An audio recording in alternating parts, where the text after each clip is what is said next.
Good morning, everybody, and welcome to the All Portable Discussion Zone, the biweekly podcast focused on amateur radio portable operations, QRP, and home brewing, and everything in between. My name is Charlie. FCC call sign is November Juliet 7 Victor, and I am your host.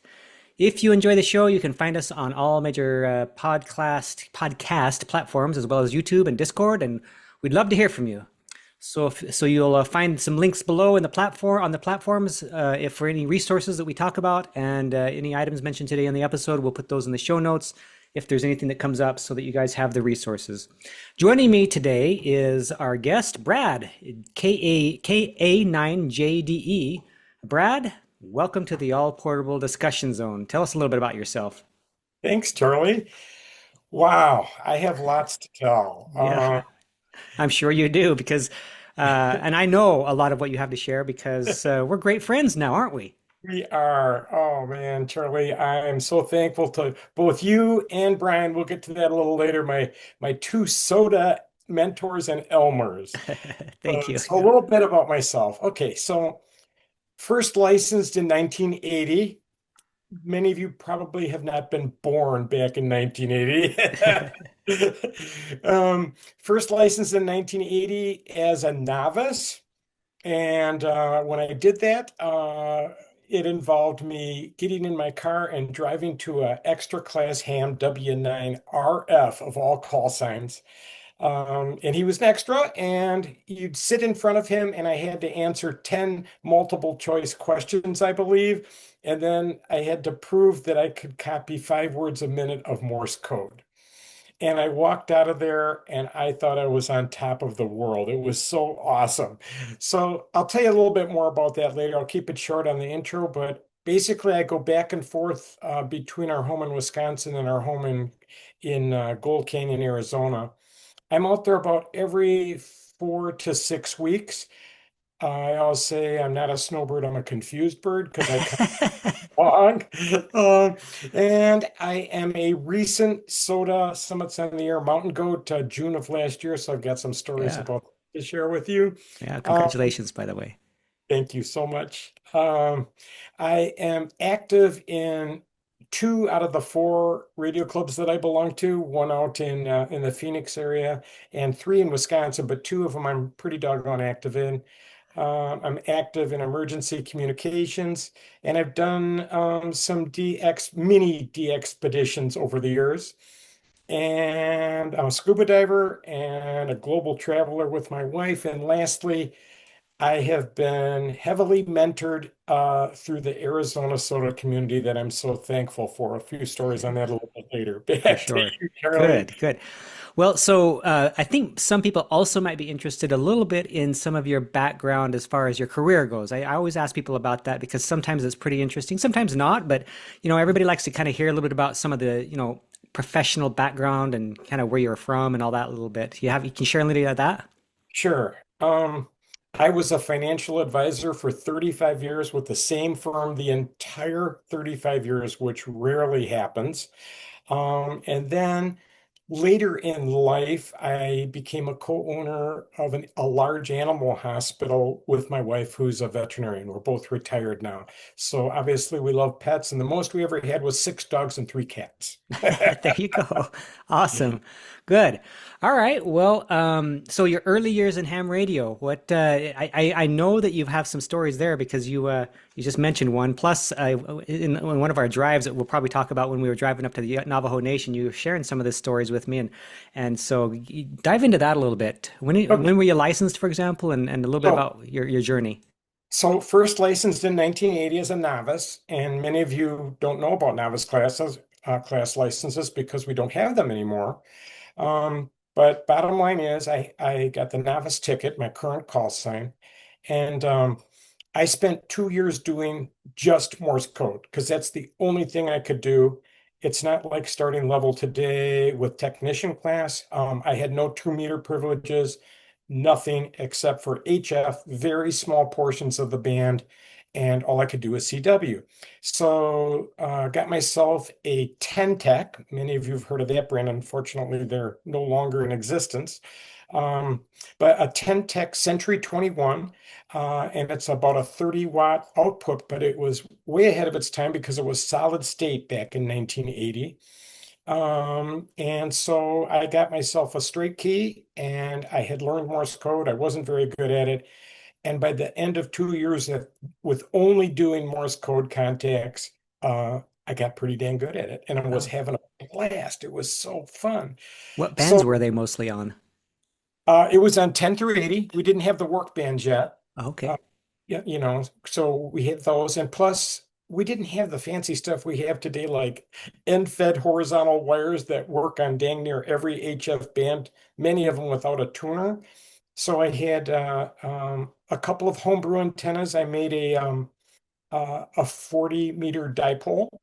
And at the time, I lived in a mobile home and ended up wrecking the roof by climbing up sometimes to adjust it. And we didn't have things like Rig Expert and things like that. You go up, you shorten it, you lengthen it, you do the best you can, and you go down and you see your SWR is still as awful.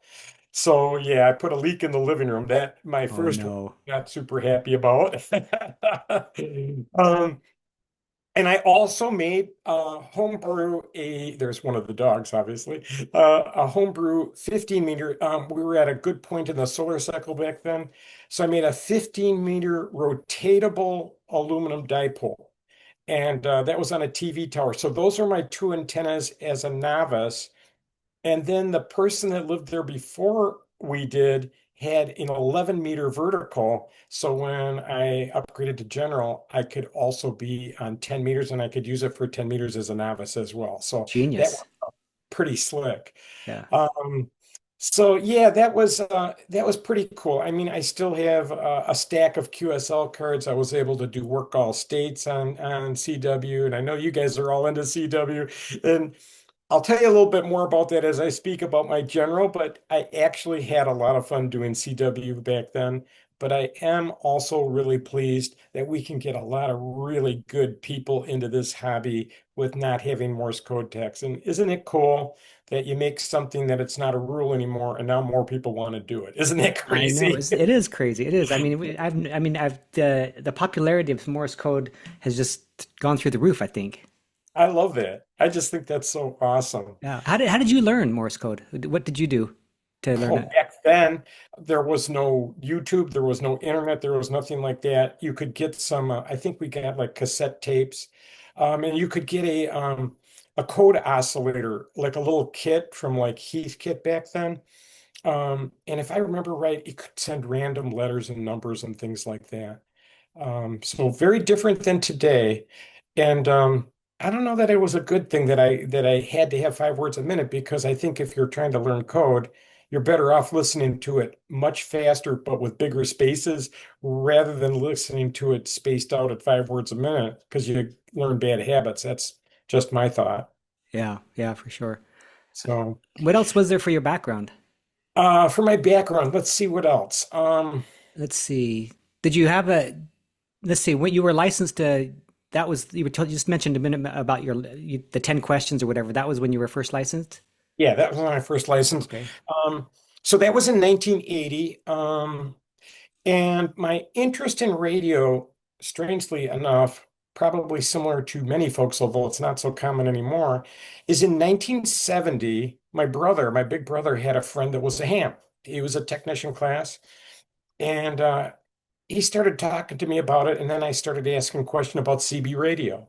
And of course, I'm 12 years old. He finds a night kit, which was sold by Allied Radio, which is like a predecessor, I believe, to Radio Shack a long time ago. A night kit CB, 6 tubes, I think it was 6 channel with crystals in it, CB radio. And so I messed around with that for a little bit, took it apart, learned a little bit about it, and then kind of forgot about it. Went to high school, went to college, and then started thinking, boy, I should really think about getting my ham license. And my first wife was very encouraging. My second wife also encourages it. So There you anyway, go. that's a little bit about that. Let's see. So were you in ham radio the whole time from 1980 when you were licensed on? No. And I want to come back to that in just a minute, but I took a Okay. break because of life and work and everything else. And the break was from the early 2000s until 2020. So I'll tell you about that first, and then I'll tell you about licensing back in those days, if you don't Sure. mind. Sure. Um, so I was busy, and all of a sudden, COVID hit. And my wife retired on March 1st of 2020.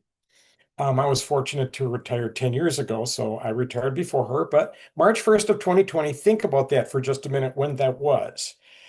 And a week later, the entire world shut down, COVID. And interesting enough, uh, in January of 2020, we were on a scuba trip. We were in Cuba, Diane and I.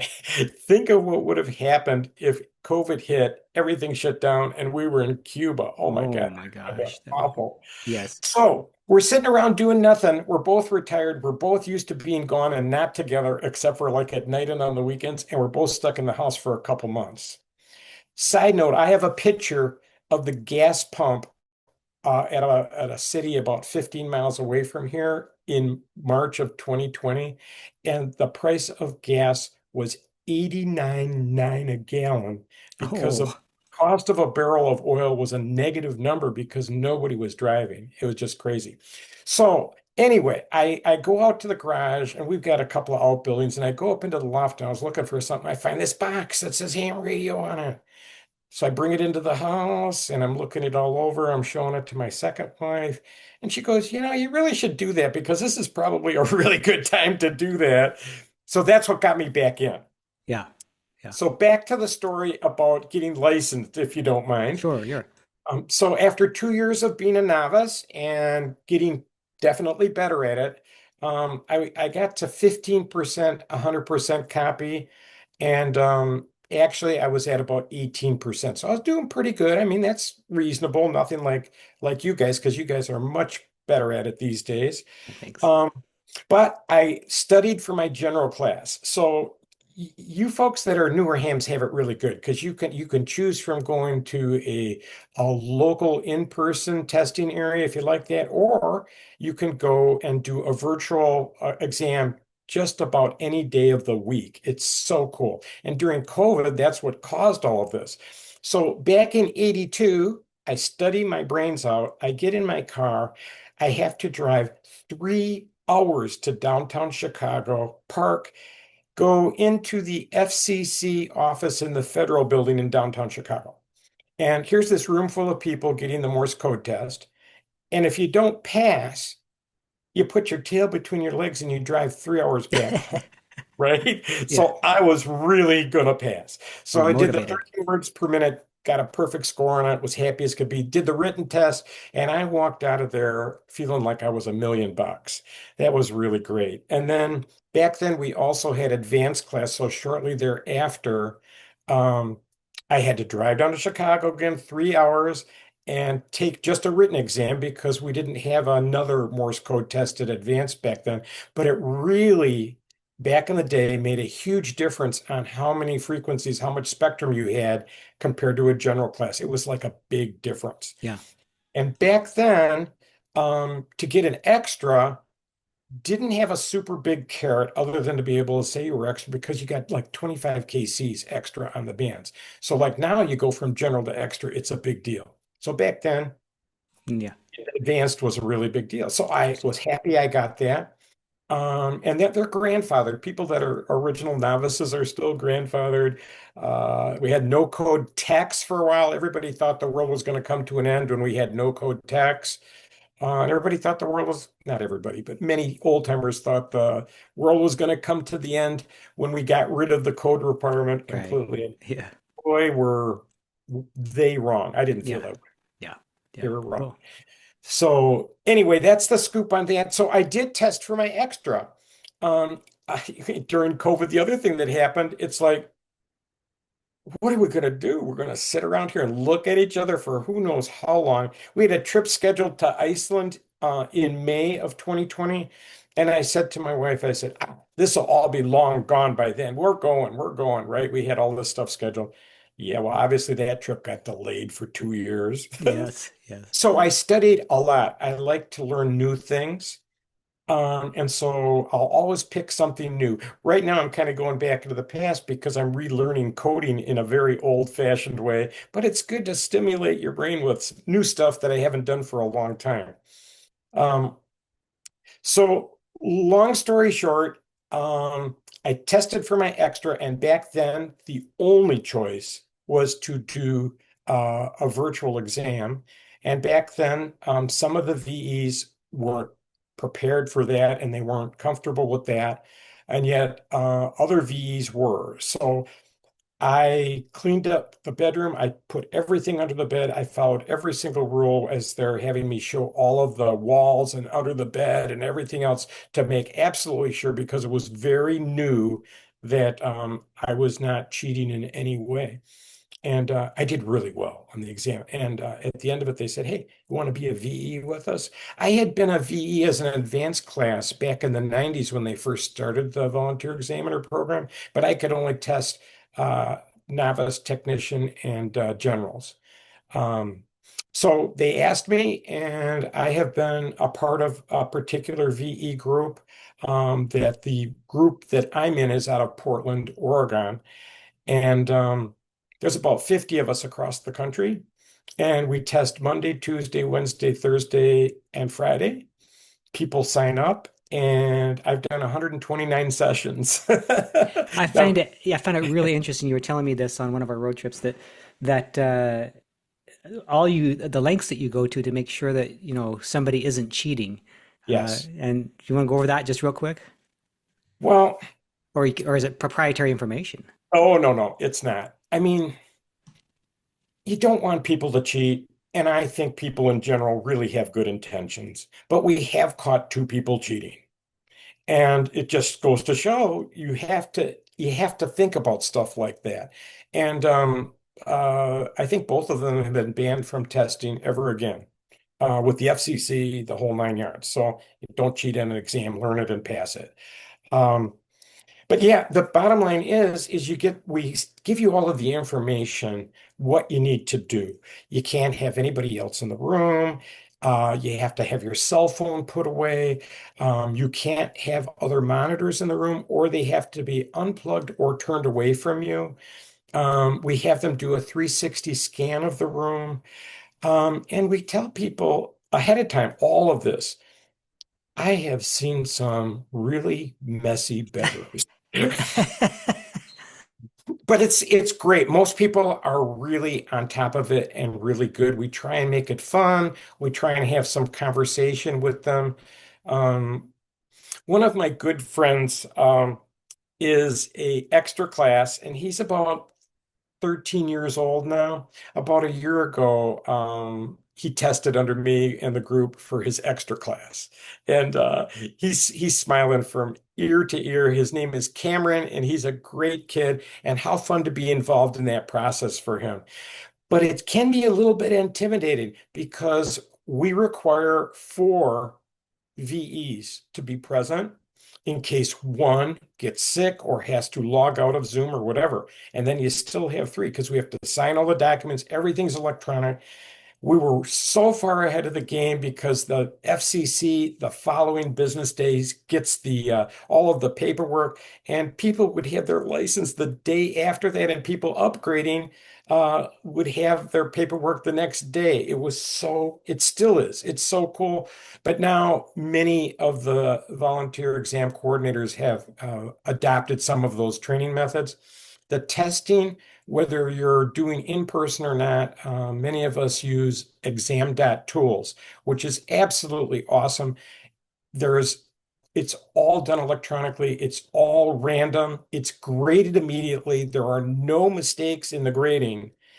And what a lovely part of technology in this day and age. It's just a wonderful thing. So Yeah, cool. that's my scoop on all of that. But nothing wrong with in person either. I have a lot of friends that do it in person as well, and different strokes for different folks, Yeah. whatever you like. All right. Well, let's move on then to the next topic, which I am curious about, and that is, I'm sure the folks listening will be too. It's a little bit about your travel and DX and portable operating and all that. Okay. Well, my travel is pretty much dictated by scuba diving.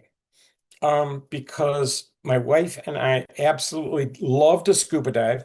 I have been diving since '87, and my second wife, she's been diving since about 2 years before me. And so we travel all over the world, primarily for scuba diving. And if it's a place where I can potentially operate or get a ham license, you better believe I'm taking a rig along, right? Yeah, for sure. And sometimes that works really good, sometimes it doesn't. Like for example, going to Canada is lovely. To go to Canada, I was VE3 stroke KA9JDE. I did a motorcycle type trip with a friend all the way around Lake Superior, which is a beautiful trip. And I was able to do parks on the air and just have an absolute blast because we're reciprocal. Another, obviously, no diving, although I used to dive an awful lot in Lake Superior, but not at this time. Another one of our favorite places is Bonaire. Bonaire is 50 miles off the coast of Venezuela, part of the ABC Islands. I'm sure you've Yes. heard of Aruba. And of course, Brian knows of Curacao because he Right, loves it. carousel. Yeah. So 50 miles off the coast of Venezuela, 125 miles from the edge of oh, what's the capital of Venezuela? Bum, bum, bum, bum. Boy, you're asking the wrong guy. Yeah, it's been in the news so much because of us just catching Maduro and bringing him out. I can't think of the capital off the top of my head, but 125 miles from where all of that activity recently happened with the our soldiers moving in Right, and so right. forth. Um, so back to Bonaire. Bonaire is also reciprocal, which is kind of common for many European countries, which means no paperwork, just like Canada. So I was able to go there, and I was PJ4 stroke KA9JDE. I took a little rig about this big. I did not build the kit, sorry to say, um, but it was from QRP Labs, and mine did, I think, 10, 15, and 20 meters, if I remember right, and digital only. It's a little, maybe a 5 watt. QDX? That's it, a QDX. That's it. It's a sweet little rig. It's really small, and it interfaces really nice with just about any computer. And the last time we were in Bonaire, we've been there 17 times diving. Uh, Yows.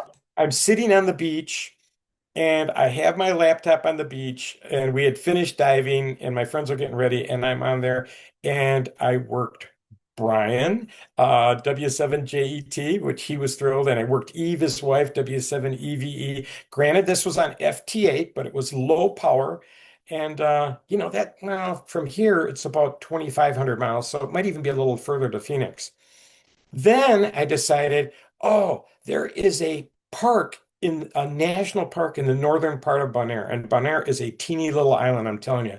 There's like 15,000 people live there, and it's about 15 miles long and 5 miles wide. Yeah. But to drive up to the park, I mean, it takes like an hour and a half to get there, even though it's not that far. So I get there, I get set up with my little QRP Labs QDX, get the computer going, and I'm just ready to start making some contacts. And the sky opens up and it just pours. Oh no. Everything got soaked. My computer, everything. I was talking to my wife about being on the show with you tonight. She says, "Be sure and tell them about that." I'm surprised you're usually a very well prepared person. You didn't have like some umbrella or something or tarp or anything. No, it was just It was a silly mistake. Silly yeah. mistake. Oh, So other places that I have gotten a license for, I hold a license in Fiji. I'm 3D2 JDE. And that was a little interesting getting that license. They were very polite. It was all done through email. And then they needed the equivalent of about $50, but they needed it wired to their government bank in Fiji, and they needed it in Fijian dollars. It couldn't be in US dollars. It's like, well, how hard can that be, right? yeah. So I was a financial advisor for 35 years. You'd think money transactions in this day and age, this was last year, would be really easy. So I did all the usual places. I tried banks, Western Union, a couple other phone calls, and everything. Oh, no, no, we can't do that. We can't do that. Really. So finally, somebody tells me at one of the locations, oh, you need to go to Walmart. I go, Yeah. what? What? Go to Walmart, right? I go to Walmart, and they use all these different services. And bottom line is they were able to help me, and it cost me like $4 in fees to send like 50 US dollars in Fijian currency, and I had a license the next day. It was great. Oh, wow. But you had to go, you had to do a little searching to get to find the right way to wire it over, huh? Yeah, it was a little complicated. And so, well, part of this story is last year I went on the trip of a lifetime. I went around the entire Earth, 27,219 miles, because it wasn't a straight line on the equator, in 6 weeks. So one of my stops was the Kingdom of Tonga. Yeah. That's, I think it's about 500 miles, maybe to the north of where Fiji is, if you can picture Fiji in the South Pacific. Hams are pretty good at Yes. geography. Um, so back and forth via email, and I was getting no response whatsoever. And there's like, I don't know, 10 people in Tonga that have licenses. It was nuts. So finally I called, and the response I got was very friendly, but not good. It Huh. cost like $30 to call them for like 2 minutes at their Wow. equivalent of the FCC. Tonga's a lovely place, but it's like going back to the 50s. When you go on an airplane, they handwrite your boarding pass. Really? Think about that for a minute, right?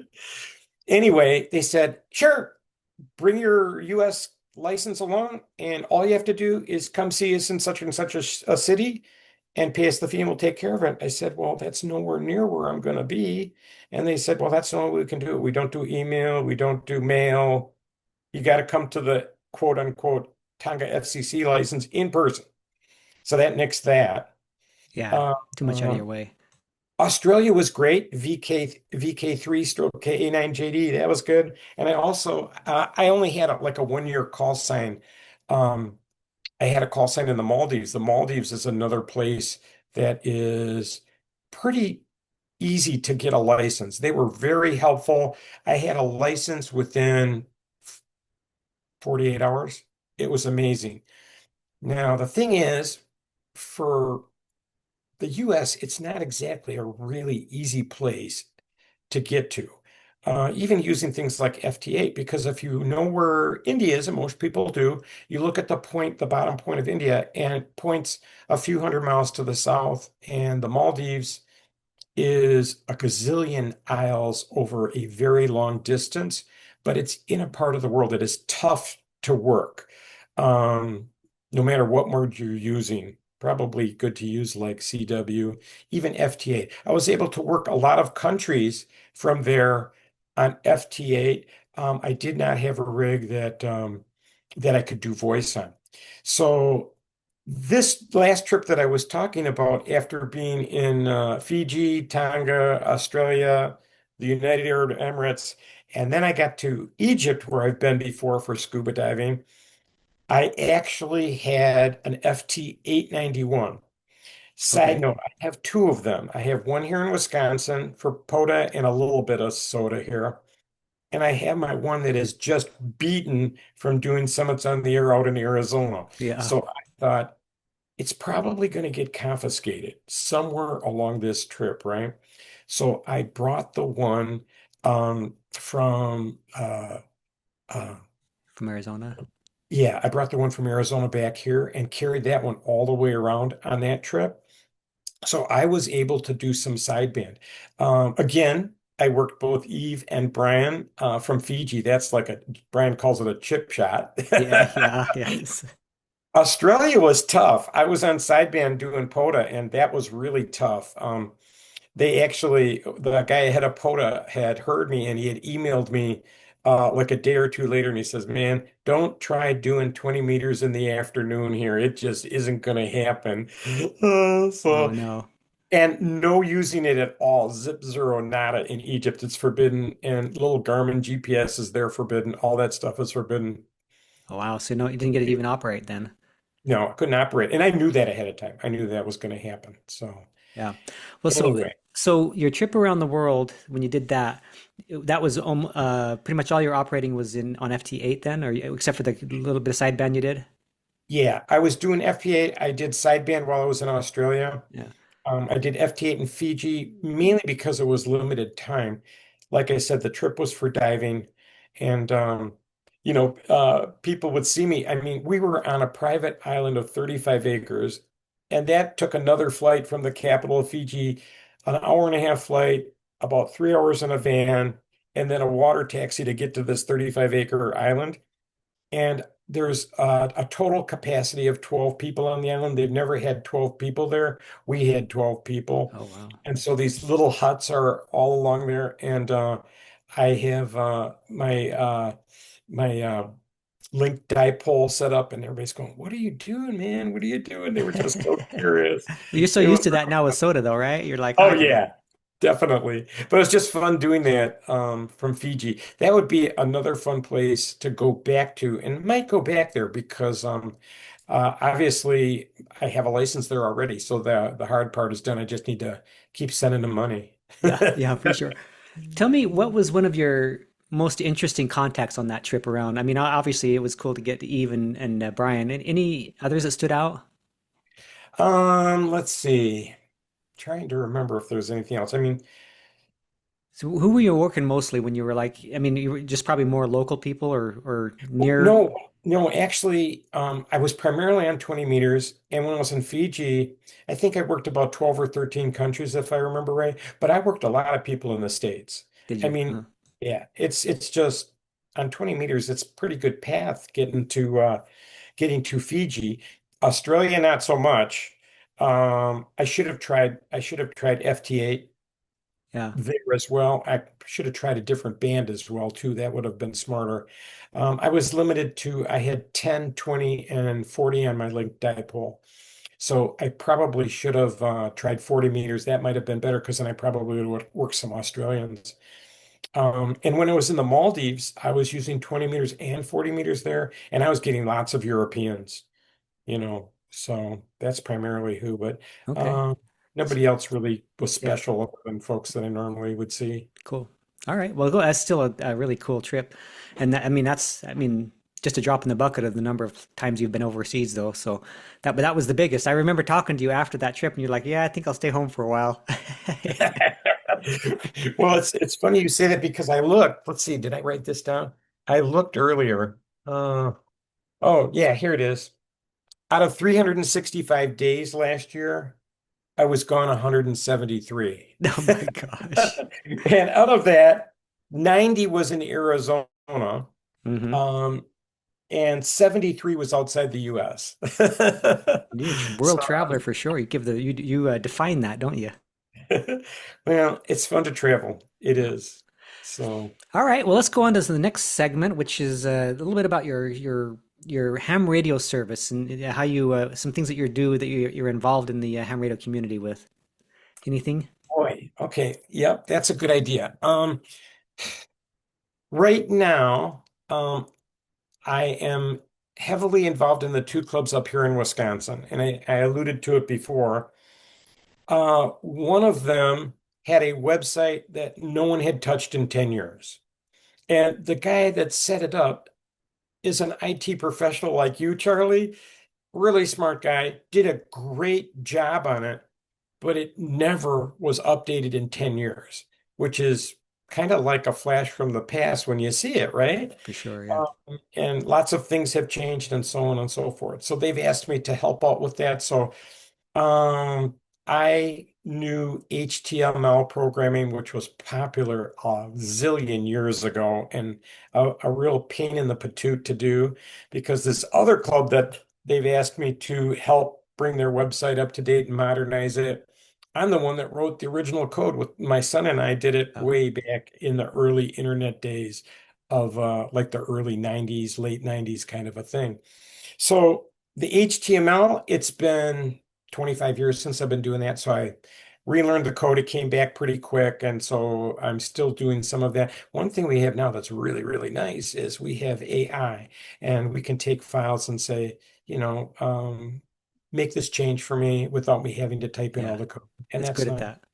And the other one, the other club that I told you about that hadn't been touched for 10 years, they're using another older one, better than HTML. They're using PHP. So I'm learning all about that. Um, and that's fun. I also did the newsletter for my main club here in Wisconsin. is the Rock River Radio Club. Small group, started in 1930. 1930. That's great. I have newspaper articles showing one of my good friends, W9 BCV, that was active back then. He was a senior in high school, and him and a couple buddies started the club in 1930. How cool is that? That is awesome. Yeah. Wow. Yeah. So I started doing in like 1980, I became a member of that when I first became a ham. And it was early on with PCs and things like that. And I was doing a newsletter on a typewriter and so on, and little we were sending out in the mail and stuff like that. And that evolved into doing a newsletter on a WYSIWYG. What you see is what you get. Interface on an early Apple IIe computer. Uh, Wow. and that was pretty fun learning how to do that. And that has evolved over the years. We used Adobe PageMaker, and we used Microsoft. Let's see, Front page?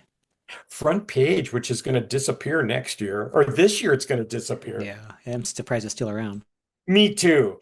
So bottom line is I'm keeping busy doing that. I have a stack of boxes here that the treasurer and our Aries leader, emergency coordinator, gave me a couple boxes of old stuff from this club, and some of it is really, really old. It's amazing. I have newsletters back to 1987. And it's like, oh man, this is really cool to look at the SIPs and see what we were talking about back then and all kinds of stuff like that. So it's fun. And also, I'm involved in ARES, Amateur Radio Emergency Service. And that's kind of a tough thing these days. You have to have um, people that you work with that are government officials, and we have some Right. of them, which is good. One of my good friends, WB9BCV, was the radio technician for the county for close to 50 years, but he's now retired. So we had all of those contacts with emergency government, and we had something happen last year that has kind of got us closer to the government emergency services in the local county. It was not a nice thing. We had a tornado come through. Mm. I'm pretty sure nobody died, but there was a lot of property damage, and our MCOM trailer, which we had put a lot of sweat and tears into over the years, was picked up, blown over, and thrown in a retention pond, Oh no. upside down in a retention pond, and basically a complete disaster. Horrible. So we have a new MCOM trailer coming in the next couple of weeks, but it's bare bones, and we're starting from scratch and rebuilding the whole thing. But along that comes a purpose in a club to get people interested, and you give them a commitment of like a Saturday, 2, 3 hours to work on it and stuff. And the excitement grows. Plus, our relationship with emergency services is improving. So, That's yeah, good. Yeah. it is a good thing. A good Yeah. thing. Cool. Um, so other things that I'm involved with now. Back in the day, I was doing tornado spotting. We don't know a lot of that anymore these days, although they do sometimes. Weather Service does like eyes on, although they've got an awful lot of tools these days. I was involved in that quite a bit. So we're getting excited about ARES and emergency communications, and many folks that come to the club that are new hams. That's what they want to learn about. They want to learn about Interesting. emergency communications. You know, That's how I first got involved. That's what got me excited about ham radio to begin with. What my draw was to, do emergency communications. I obviously, evolved into other things, but sure. yeah, that's what the draw was for me too. Mhm. Yeah. So I think all of those are good things um, to get more people involved. It's tough keeping club members these days. We're trying all kinds of different things. What we're just starting to try this month is we are going to have a officers get together at some time, either right before or a couple days before the general meeting, to talk about the things that are business related. You and I had a conversation about this when we were together. Yes.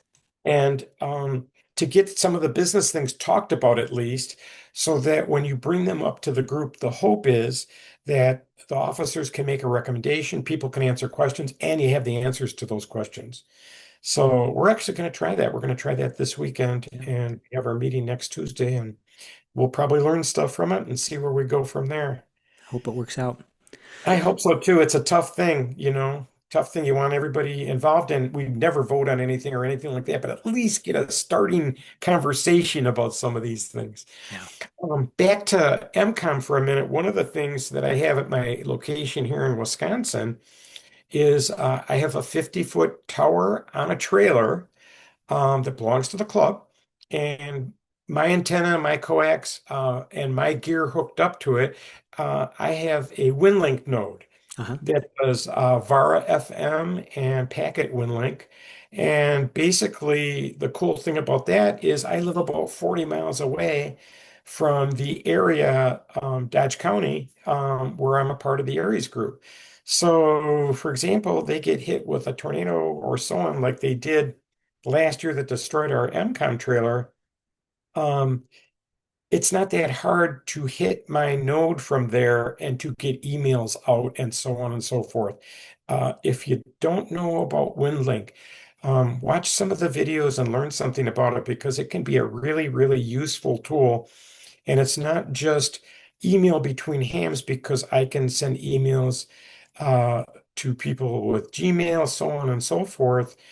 And if the internet is down, a person can use that via HF. One of the HF nodes that I use is in Eastern Canada. It's 1,220 miles away from my house. I can hit it almost every single day. And if we had no internet here, I would be able to communicate with others and get some messages through and stuff. So WinLink's a fascinating thing. If you have questions about it, feel free to email me, Yeah. and we can talk further because I'm very excited about WinLink. Yeah.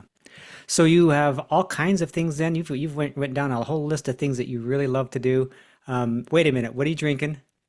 Oh, this is special. It's not beer. Oops. Oh, you can't see it. It's Sundrop. Yes, Sundrop, and that stuff is awesome. I love it. You can only get it up in your area. I rely on Kyle Alpha Zero Z to give it to me when he comes when we go to Dayton and stuff. But he's a distributor, so to speak, of that.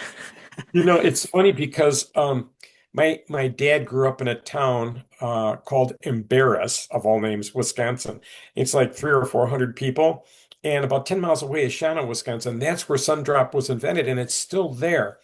But um, 7 Up bought them. So they are owned by 7 Up. I know out in the valley in Phoenix, they had it at the stores for like a month or two, and not enough people bought Yeah, it, so they yeah. canceled it. But here, I tell you, it's so strange. You can go to a grocery store up in China or in that area up there, and you can get a cardboard box that has bottles, long neck bottles of Sundrop or Sundrop Diet, and you pay a deposit, you take them home, you drink them, you put them in, you go back, and they return your deposit. And that's all they serve at the bars around here in Wisconsin is That's Sundrop. It's cool. That's really cool. funny. So anyway, I was saying that before I interrupted you with the Sundrop thing, you've went over a whole list of things that you do up there in Wisconsin, but when you come here to Arizona, you get a different kind of fix, I think, don't you? Boy, do I ever. Hold on, let me get my screen back up here because I have my notes of all kinds of fun stuff about that. Um, my true passion in this day and age is definitely summits on the air. Yeah. Um, Up here in the Midwest, let's see, Indiana has zero. Illinois, I went to college at the bottom tip in Illinois. Illinois is a big state. There's a couple down on the bottom. Shawnee National Forest is down there. And so there's a couple small summits down there. Wisconsin, believe it or not, has a little over 40. I can't remember if it's 42 or 41, somewhere on private property. Some you get met by a guy with a shotgun. Um, um, so there's a few to do here in Wisconsin, but it's very different. So with my traveling back and forth to Arizona, I actually moved to Arizona for 5 months in 2021 because my dad was really sick.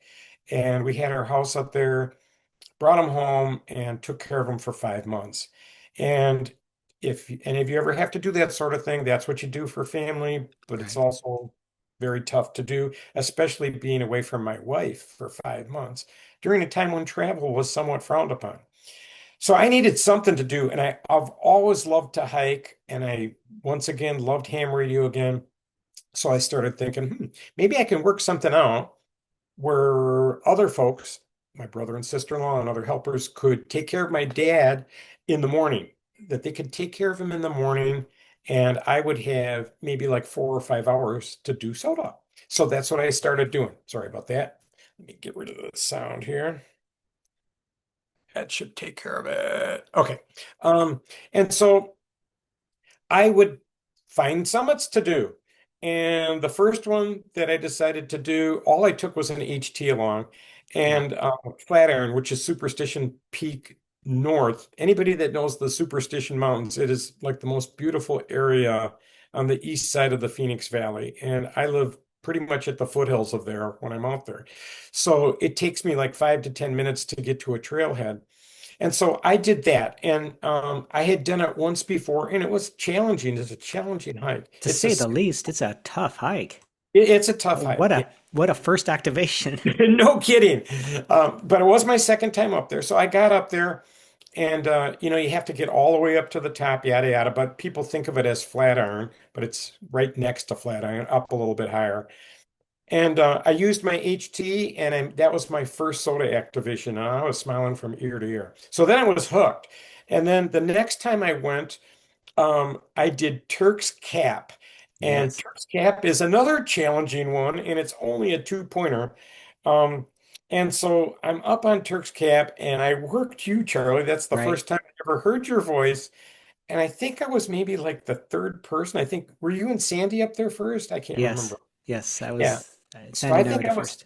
I think I was the third, and it's beautiful. Some of those I sent you a couple pictures that you can decide if you want to use or not. But one of them is with me up on Dirk's Cap. Yeah. Yeah. It's a good picture. Uh, So after going from about April 20th to the end of 2021, I accomplished a whopping 4 summits, and I had a whopping 15 points. Yeah. And I'm informed from other soda enthusiasts that, yeah, the goal is to get 1,000 points and to be a mountain goat. And I laughed and I said that's not going to happen in my lifetime, because so far I've got 15. Right. So like I got a long, long way to go, right? I just figured it's not going to happen. So I still kept doing it on my own, and I didn't really know what I was doing so much. Learned a little bit on YouTube, and then everything changed. Everything changed because I went to a soda gathering for the local soda guys in the Phoenix area called GOATS, GOTES, gathering on the east side. Charlie used to organize it, Yep. and I went to one of those at a local barbecue. I met Charlie, and I met Brian W7JET, and I met a few other people, and that changed everything. Because even though I had been a ham for that period of time, I mean, you think about it, I had already been a ham for 40 some years, right? And I had Elmer's when I first got started, but I really didn't have a lot of Elmer's after that. Believe me, having an Elmer changed everything, a mentor, whatever you want to call. Because Brian has really been spectacular in helping me out, and you too. You two guys are my Elmers, and I have learned an awful lot of things that really made doing summits on the air much more enjoyable, much safer, and so on and so forth. So Yeah. Thank you. fortunately, last year, let's see, what was it? It was like June 9th of last year. Yeah. Holy smokes, am I popular?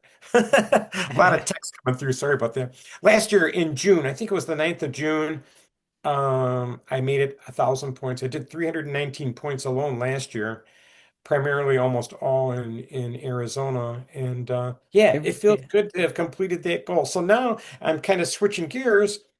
I felt like I made my goal. So now I'm just doing it for fun.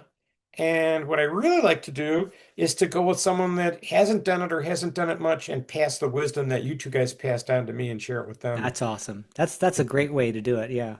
Yeah, Yeah. it's I enjoy going out with you. We've really done some fun stuff, haven't we? We have. We've had a blast. I tell you, just a week or so ago, when you and I drove like 4 hours to get up into the Navajo Nation, um, if your listeners don't know, the Navajo Nation is the largest reservation in the United States. It's in 4 states. If you know where Four Corners is, yeah, it's really large. And there's a whole bunch of SOTA summits up there. And guess what? You can't do any of them. It's forbidden to do any of them unless you have a Navajo with you. And Charlie has a friendship with Herb, who is an absolutely awesome man. I've become friends with him as well. Herb is N7HG.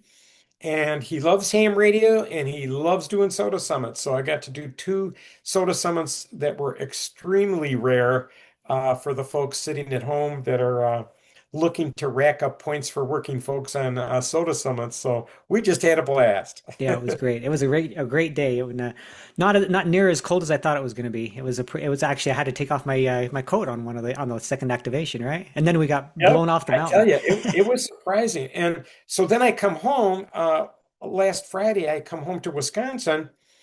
And, I don't take a coat with me. I have everything at the house in Arizona. Why would I take a coat, right? So I get back and it was minus 25 without the wind chill, I believe. And I get to the little airport because it's nice. I can go to an airport about 40 minutes away from here and go nonstop to Mesa. It's lovely. And my wife comes there to pick me up. She texts me as soon as I land and says, "Don't come out of the building." She says, "I'm bringing in clothes." So she has this big bag she brings in of all kinds of winter clothes. And holy smokes, walking out of the door, it was quite exhilarating. Yeah, I'm glad I'm not up there in the northern country, especially. Yeah, I think you just had that big storm come through, right? Yeah, where it was really cold. Yeah.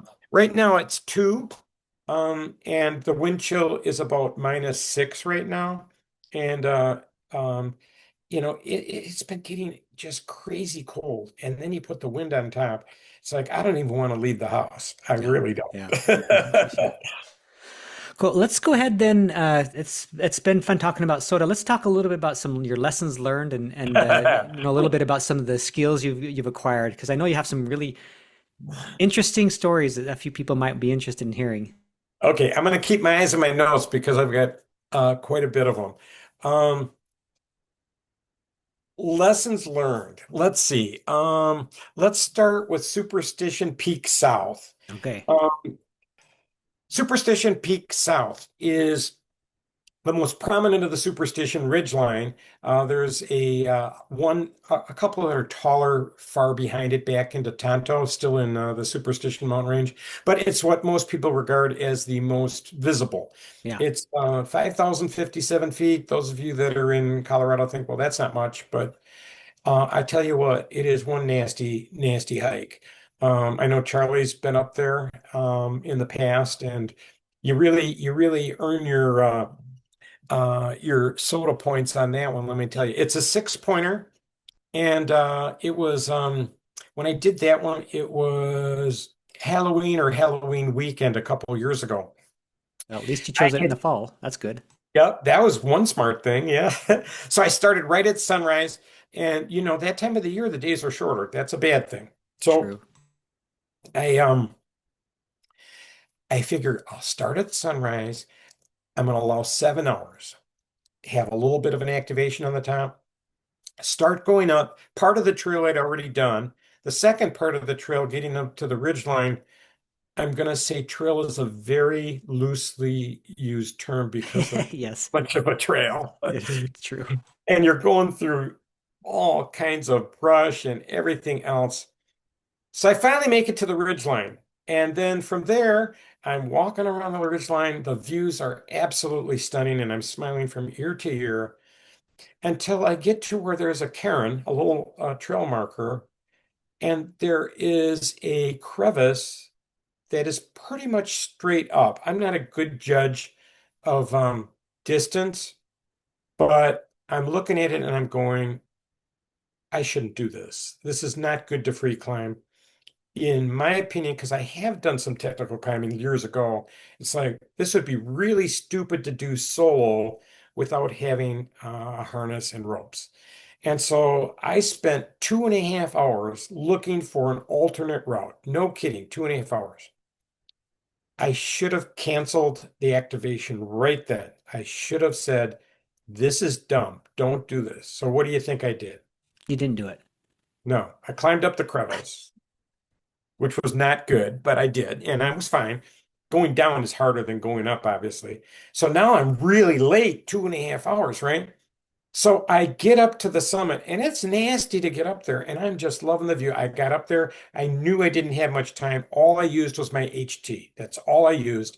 And I quickly got 4 or 5 contacts. Thank goodness there's a number of SOTA people in the Phoenix Valley. So, on 144.410, you usually can get somebody to come on and work it. So I get it done, and one of the guys is going, shouldn't you be like going down by now? Yeah. Only 15 minutes on the summit, right? So I start coming down, and I try to find another way coming down once again, wasting time. I end up not finding another way, going down the crevice. I get to uh, the path that's going to go back down from being across on the top of the mountains, the range. And from there, it is starting to get dark. And I'm texting back and forth with my wife. And I sent her a picture of a lovely tarantula that was right by me. And I thought that was cool. And she says, what on earth are you sending me a picture for? Right. So, long story Right. short, I get going, and now it's dark. And my GPS is, I forget what the term is, but it's bouncing off the two sides of the ravine as Yeah. I'm going down, and I'm getting false GPS readings. How far away Um, were you? from getting back, Yeah. I was just coming down from um, the From the ridge line. crevice? Yeah. Oh, Yeah, so no, I'm not miles. at the crevice, but I'm right. I got a long ways to go. And so now I can't see because now I have a headlamp on, and my headlamp, lesson learned, extra batteries, right? My headlamp fails. So it's now pitch black. And my GPS is giving me erroneous readings because if I play back what my GPS was seeing, you would laugh because it just goes bing, bing, bing, bing, bing, bing, bing, like this, doing the whole thing. And I'm doing it in the dark. So long story short, I should have been down. It got dark at 5:30 at that time. I should have been down by like 6 o'clock at most because, once I got down to the hieroglyphic trail, I know that trail. I could walk that with my eyes closed. Right. Um, I got back at 2:30 in the morning, a.m., Whoa. 2:30 a.m. And my wife was texting me back and forth, and uh 2:30 a.m. So do the math on that. You guys don't do daylight savings time. Well, Right. reservation does, but the rest of Arizona doesn't. So that means it's 4:30 in the morning. And I'm getting texts from both my wife, frantic, my lovely wife Diane, and from my good friend Doug, AC9XW. He's sticking with me the whole way. And they're all saying, are you going to make it? Are you going to make it? Are you going to make it? So on and so forth. Well, I did make it back. Two side notes. I fell in the dark and landed on a teddy bear cholla. I had over Oh, a no way. hundred cactus needles, and they're like little harpoons, over 100 cactus needles in my back, in my butt, and on the back of my arm from that fall. So the next morning, I go out to breakfast at 8 o'clock in the morning, obviously no sleep, with my brother and sister-in-law. And after that, I come to the Summit annual gathering where I was hanging out with you and the rest of the SOTA guys. And from there, I got on a plane. I flew 3.5, 4 hours back to Wisconsin. And I said to my wife, who's a veterinarian retired, I said, you want to take a look at this? I got a few cactus needles in me. And she's like, oh my God. And she's pulling them out one by one by one. If you go on the internet and you Google stupid hiker with teddy bear choya needles, you'll get to see all kinds of pictures of my backside. Not really. No. That's funny. But wow, what a story. Yeah, so I have an even better one. So I learned from that quite a bit, obviously. Yeah. Always expect the worst. Definitely with that. And GPS can be a problem if you're going down this kind of an area. The satellites are over here and it's just bouncing back and forth. There's a technical name for it, but I can't remember what it is. Yeah. All right, so my next one Hold on, is real quick. okay. Lesson learned, turn back before you get in trouble, right? Yes. When Yeah. you see something that is outside your comfort level, don't rethink it. Just call it and come back another day. Turn around, go back. It's not worth danger. Yeah. It's not worth any of that. What does Brian always say? The mountain will be there another day or something like that? Yes, that's exactly it. That's so lesson learned on that one. So yeah. So the next one, I've only had two nasty things happen. And that one I really didn't get hurt on or anything like that. Plus I had communication the whole time. The next one was Comet Peak. And Comet Peak is a pretty tough little two-pointer. That's like 15 minutes away from our house out there. And I'd never done it before. And the lesson learned on this one is forget about weather forecasts. They are not always right. That's the Okay. biggest one. All right. So I go over, I park by the dam over by Queen Valley, outside of Queen Valley, and I'm going to do this. And first thing I did, now this was in June. So in June in Arizona, let's just say it's toasty. So we always want to start the crack of dawn, and we want to be off the mountain by say 10 or 11 o'clock at the latest. 10 is even better. I've learned over the years that my limit is 105. If it's 104, don't risk it, don't go. But I actually hiked Turk's Cap in 105.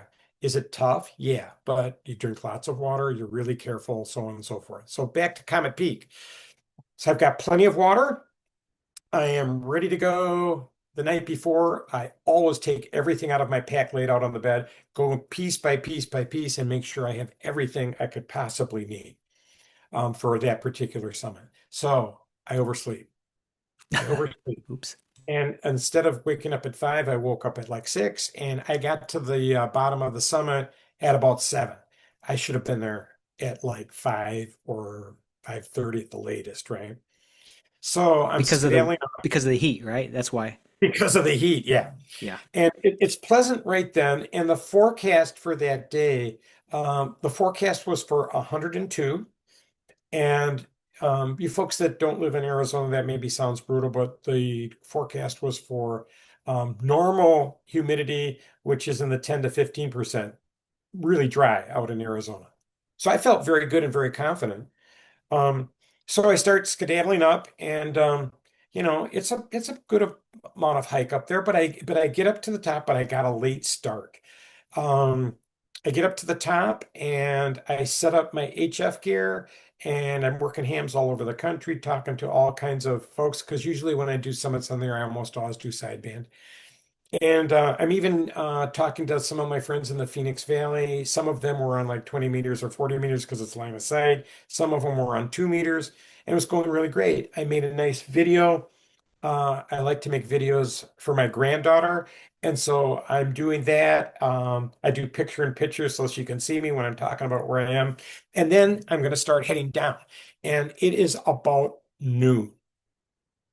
Anything bad about that, Charlie? Yes, it's almost the hottest part of the day. 2 o'clock is anyway. Right. And I'm still up there. So, okay, I'm fine. I'm going to skedaddle down. I have plenty of water. I'm drinking water. And so I start heading down, and all of a sudden, I get hit with heat stroke, sunstroke, heat exhaustion. And in all honesty, I do not know what planet I'm on. And I'm taking a couple of steps, and I have to sit down on the trail. It's all downhill too now, right? Well, needless to say, some really bad things happen. I have a pack full of water I could have been drinking. I'm a type 1 diabetic since I was 12, so I've had that for like 55 years. And I wear an insulin pump, which is great. Well, when you don't know what planet you're on, guess what happens when it's really hot? It's now 107 and it's 40% humidity. Ooh, The forecast was not good. You do the best you can with the forecast, but it was way above what I should have been out there in. So my insulin pump falls off. That's not good for a type 1 diabetic you because didn't realize I, it? I didn't even get it. Nope, You it were had in you were fallen you from were my in shirt. delirium at this point. I was delirious. I was hallucinating, all kinds of stuff. So I'd walk a little bit further. I would sit down. I'd wake up a while later and I'd start walking again and I'd sit down. Um, it was crazy. And then I started seeing, I actually had what's called a near-death experience, an Yeah. NDE. In the clouds, I saw my deceased father and I saw my deceased brother and all this kind of stuff. And it was just really bizarre. So I get down to about 150 feet from where my truck is parked in a very remote spot. And two people from a very rural fire department in Queen Valley are out driving around just having fun on a Sunday night. And they see my truck and they go, something's not right here. They look at my truck and they see that I still have sunshades up on the south side. They go over and, it's covered with dust because it's all, off-road. And they see handprints on the passenger side window, which is so bizarre. So Right. long story short, they're shining lights, they're looking everywhere, and Wait, it's dark at this point? it's 11 o'clock at night. What? It's 11 We o'clock at went from night. 12 noon to 11 o'clock at night. Right. And I saw the lights of the Phoenix Valley and I thought the sun was coming up the next day because I had passed out so many times. I thought the sun was coming up. So I'm laying passed out in the desert. They find me and they thought I was a dead free range cow. Um, and so they came up and they woke me up and they started talking to me and they knew I was in serious danger. And so, long story short, I got med flighted via helicopter to a hospital in Mesa, and I got there at about midnight, and they had to put me on kidney dialysis. My blood sugar was like 800. They said 2 more hours I would have for sure been dead. And 3 days later, I walked out of the hospital with no lasting effects. So Wow. there's a couple add-ons to this story. First of all, uh, my friends all asked, well, I suppose you're never doing that again, hiking solo. Well, I did it the next weekend. Yeah. Back up on the horse, I guess, huh? Right, yeah. And they'd ask my wife, you gonna let him go hiking solo again? And she'd say, yeah, yeah, he loves it. He should go. And I'm going, should I be worried that she says that? Yeah. Okay, so the next that morning, the police, the sheriff's department in Pinal County, they try and find how to contact somebody in case of emergency. And they end up calling my ex-wife from 25 years ago because she has the same last name as me. And this is what the officer said, and I quote, "We found a Brad Garrett. Do you know him?" They didn't say he's okay or anything like that. They said, so my ex-wife freaks out. She gets the sheriff in touch with my current wife, who I've been with for 25 years. And she says to him, is he okay? And the officer says, yeah. She goes, no, really, is he okay? Yeah, he's okay. And she says, good, because I'm going to kill him. And the officer said, ma'am, if you could just wait till he gets back to Wisconsin to do that, that would really be great Yeah. because I have a lot of paperwork to do already. Yes, exactly. So, lessons learned. Do I still solo hike? Absolutely. Yeah. I've changed some things with help of talking to you and Brian, and also my wife, who's a very smart person. So, first of all, I always leave a note in the vehicle, as you know I do. A note in the vehicle, I've got a pre-printed note. The first thing I put on it, it's all circle and fill in the blanks. The first thing is, um, that am I solo or not? And I circle yes or no. I put all of my information. I put who I'm with if I'm with someone else. I put my emergency contact information. Like for you, I put Sandy's phone number and so on. I put time I left the vehicle, time I expect to be back. I add a little bit on to buffer it. And my cell number, my co-hiker cell number, that always goes in the front dash of the vehicle, no matter where I'm going. Um, then I have made a sheet that has all of the counties in Arizona and has all both emergency and non-emergency numbers for all the sheriff's department. My wife has that, my son has that in case they need to call someone on a non-emergency number, because sometimes whittling through 911, you have to go Oh yeah, quite a few yeah, different places. Plus, I have a list of all my summits on the Air Buddies. So the other thing is that goes along with that, um, especially if you're going to solo hike. Solo hiking can be great, but you really need to be prepared for just about anything.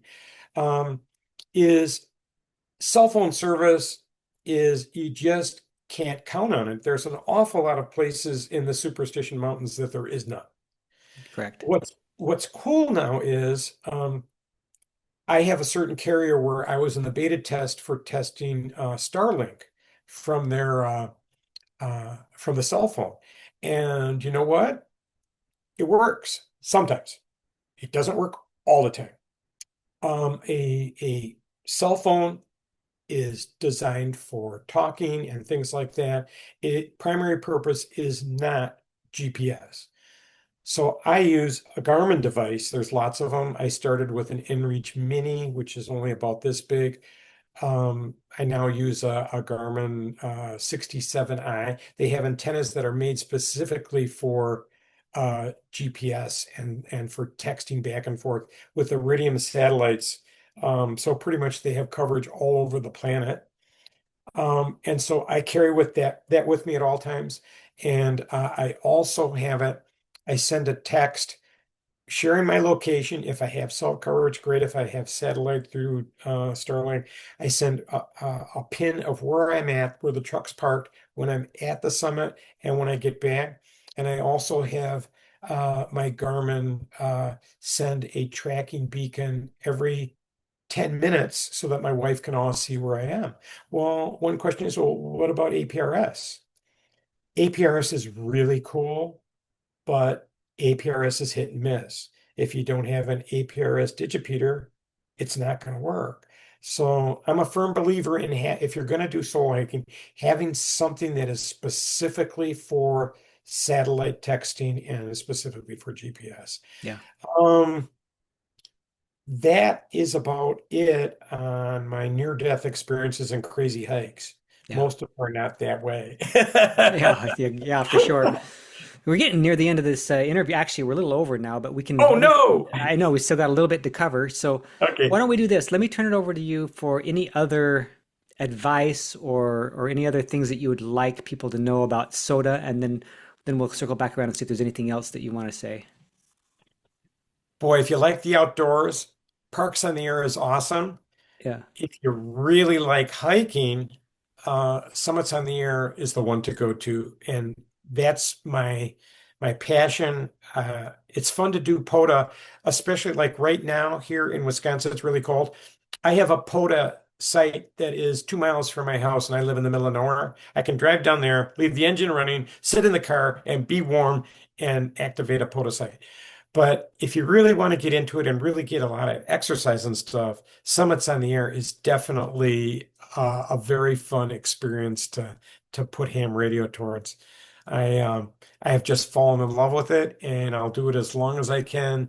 And I'm very fortunate to have a QTH here in Wisconsin as well as down in Arizona, because folks probably don't know it, but Arizona has more Summits on the Air summits than Colorado, which blows me away. yeah.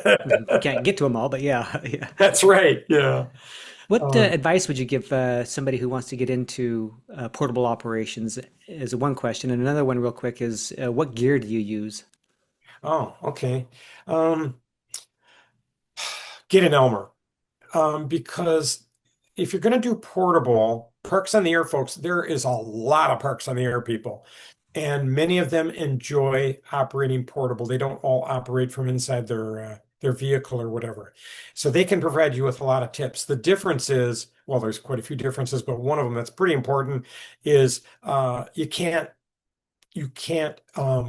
have really heavy gear, because if you have really heavy gear, getting it to where you're going to do the SOTA activation is prohibitive.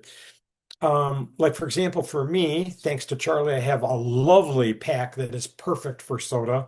One of his podcasts in the past was all about picking some gear, and I carry anywhere from 21 to 30 pounds. That's quite a bit to have on your back, but you have to realize we have to take an awful lot of water in the summer, and that's usually what bumps it up. So definitely get an Elmer, and it could be POTA or SOTA to just learn about portable gear. So what do I use? Well, I've tried a lot of things. I have a lot of different radios.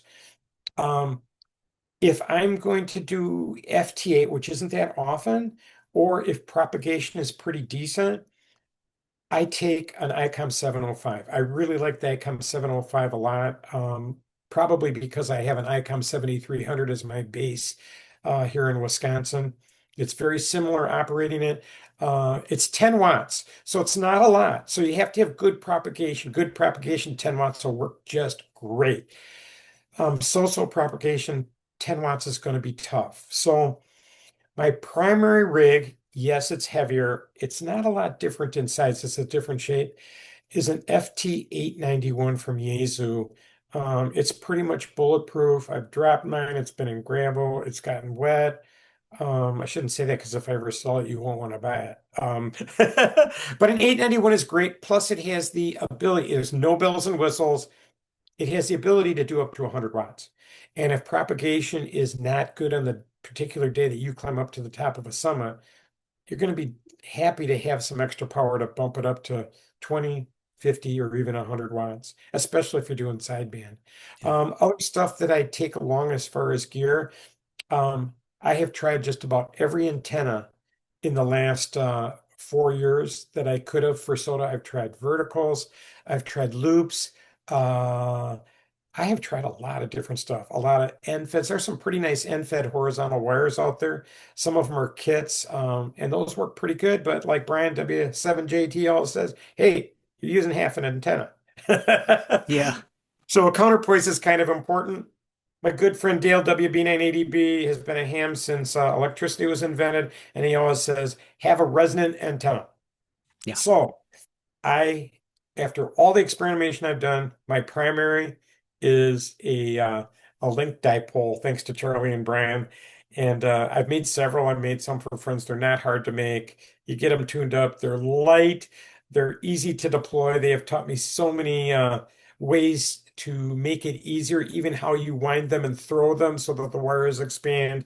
And the little rubber covered little wire twist that you can put on them. And I've learned so many things, but that is my antenna of choice. And you tell you you're up on a summit, I do plenty of 40 meters. Don't worry about getting it too high up. I mean, granted, you're close to the ground. My SWR is like so low. I can't believe it on 40 meters because you think of a 66-foot antenna, and there might be nothing that you can put it on other than your trekking pole. So it might be 3 feet above the ground, and a 40-meter antenna obviously should be higher than that. Works just great. Yeah. So, I've seen it before. With I was on an activation with Gaston, mhm. and it was in Flagstaff, and it was so windy. Yeah, it was about 3 feet above the ground. All kinds of contacts. Yep. Yeah. Um, Other things that I've learned over the years that have to do with equipment are, having the right clothing. Like going with you and Herb last week, we really didn't know what the temperature was going to be. We had an idea and it was warmer than usual, but I tell you, having the right clothing makes a huge difference.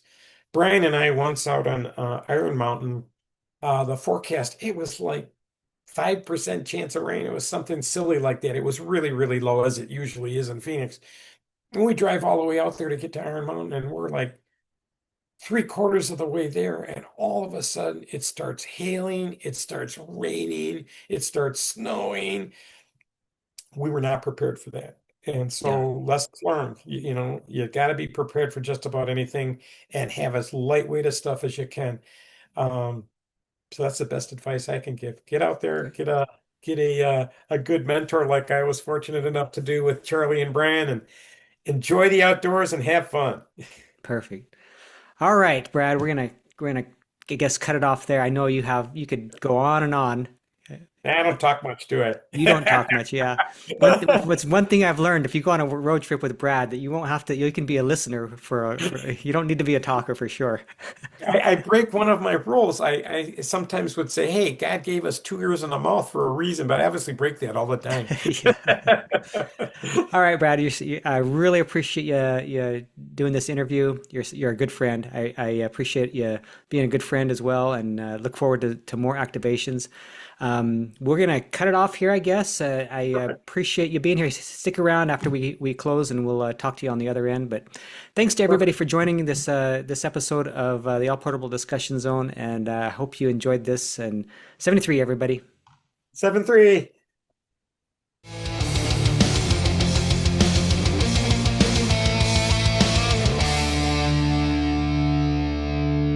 And I'm in the northern Red Sea near Sharm el-Sheikh. And this morning and last night, we got to dive one of the most famous wrecks in the entire world called the Thistlegorn. It sank in 1941 and it was bringing supplies to the British troops in Egypt. And the Germans in World War II, that Grandpa Bob was in, bombed it and it sank. So it is like in perfect condition. There are BSA motorcycles from 1941 all over the place inside the wreck. There's trucks, there's ammunition and big shells with dates stamped on them. Really, really cool.